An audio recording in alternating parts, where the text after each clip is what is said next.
What is the deal with alarm clocks? Seriously. They seem to have a mind of their own, don't they? This thing, this little plastic box of tyranny sits on my nightstand. It has one job, just one, to make a noise at a specific time. A time I set, a time I agreed to, a time I agreed to. It's a simple contract between me and the clock, but does it do its job? Oh, it makes a noise, alright. Sometimes it's like a fire alarm, other times it's like a gentle whisper. This morning, however, it decided to play a new game. A game called Silent Treatment, followed by a single mocking chirp. A game called Silent Treatment, followed by a single mocking chirp, like it's some kind of avant-garde performance artist. It's as if it's saying, I'll wake you up but only when I feel like it. So there I am, deep in a dream where I'm trying to explain to a squirrel why he can't return a half-eaten acorn to the store, and then, nothing. Just silence. No blaring siren, no gentle chimes, not even that annoying radio station that only plays commercials for mattresses. Just silence. The kind of silence that's actually louder than noise because your brain knows something is wrong. The kind of silence that's actually louder than noise because your brain knows something is wrong. It's the silence of impending doom, or in this case, the silence of impending lateness. It's the silence of impending doom, or in this case, the silence of impending lateness. This clock, I swear, it has a personality. A smug, unhelpful personality. This clock, I swear, it has a personality. A smug, unhelpful personality. It's like it enjoys watching me panic. Then, just as I'm drifting back to the squirrel, he was making some good points, by the way, it happens. One single beep, one single beep. Just enough to jolt me awake, but not enough to actually get me out of bed. It's like the clock is toying with me, keeping me in this state of perpetual grogginess. So, the alarm clock has failed me, or more accurately, it has me. Now comes the real challenge, defying gravity. You ever notice how gravity seems stronger in the morning? It's like the earth itself is saying, no, stay down, it's better here, trust me. My bed suddenly feels like it's made of quicksand and warm hugs. Trying to sit up is an Olympic event. First, there's the reconnaissance mission. One eye cracks open, just to assess the damage. How much light is there? Too much. Always too much. Then comes the negotiation with your own limbs. Okay, arm, we need to move.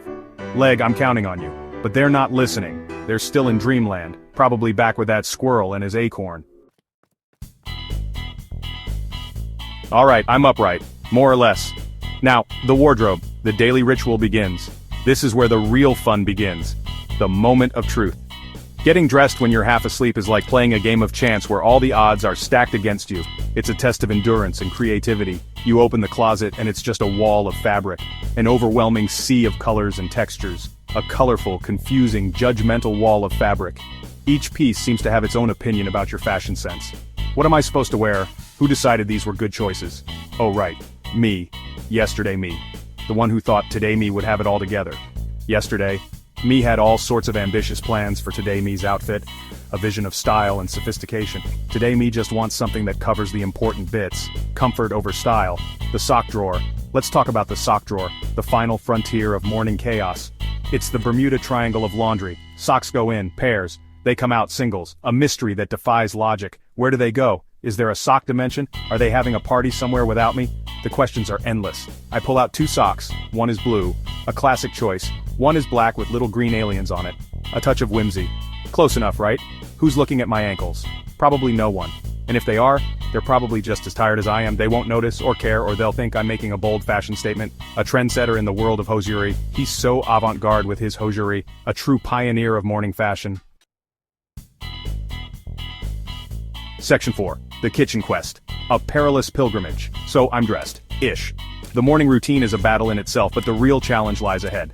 The socks are a conversation starter, the shirt might be on correctly, and the pants are thankfully on both legs. But the ensemble is just the beginning. Now the most important journey of the day. The trek to the kitchen. A quest for sustenance and caffeine. This isn't just a walk across the apartment.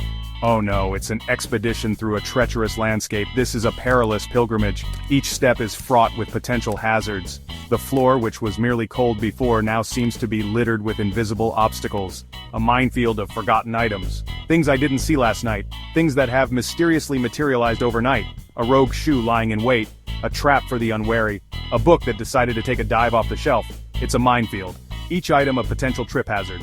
You're shuffling along because full-fledged walking is too ambitious at this stage. It's the pre-coffee shuffle, a delicate dance of survival, a slow, cautious movement designed to minimize contact with unexpected objects and to conserve what little energy you have. Each step calculated, each movement deliberate. And then, bam! Your little toe finds the leg of the coffee table. A sudden, sharp reminder of the dangers lurking in your path. Why is it always the little toe, the universe's favorite target? It's the universe's way of saying good morning, here's a searing pain to remind you you're alive. A wake-up call like no other. It's a pain so specific, so sharp it could wake the dead, a jolt to the system, or at least make them wish they were still asleep. The journey to the kitchen is not for the faint of heart. Section 5, Machine Malice, the Coffee Maker's Conspiracy. I've made it. I'm in the kitchen. Battered, bruised, possibly wearing one alien sock, but I'm here. The promised land, and there it is. The coffee maker, my savior, my beacon of hope, or so I thought. Because sometimes these machines, they have other ideas, they have moods. Today my coffee maker is clearly in a mood. A not today pal kind of mood. I go to fill the water reservoir. Simple enough, right? Water in, coffee out, that's the deal. But no, the lid to the water reservoir decides it doesn't want to open. It's stuck. Jammed. Like it's been superglued shut by tiny mischievous coffee gremlins. I jiggle it. Section 6. Spillane's Revenge, the Great Coffee Cascade. The blinking light. The ultimate insult from an inanimate object. Error. What error?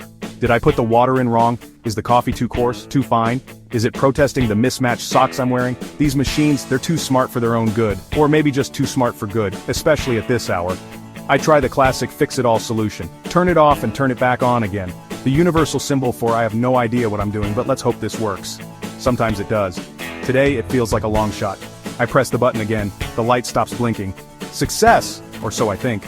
I hear a gurgle, a promising sound, the sound of impending coffee. I turn away for a second, maybe to wipe some of those rogue coffee grounds off the counter, feeling a tiny glimmer of hope. And then I hear it. A different sound.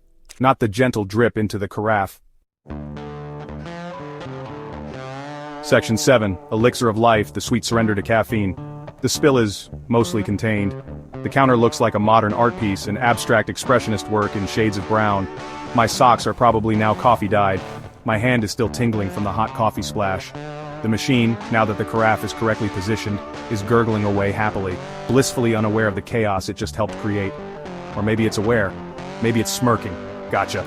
It seems to hum with every drip. But finally, blessedly, the dripping stops. The pot is full, or what's left of the coffee after the great spill is full.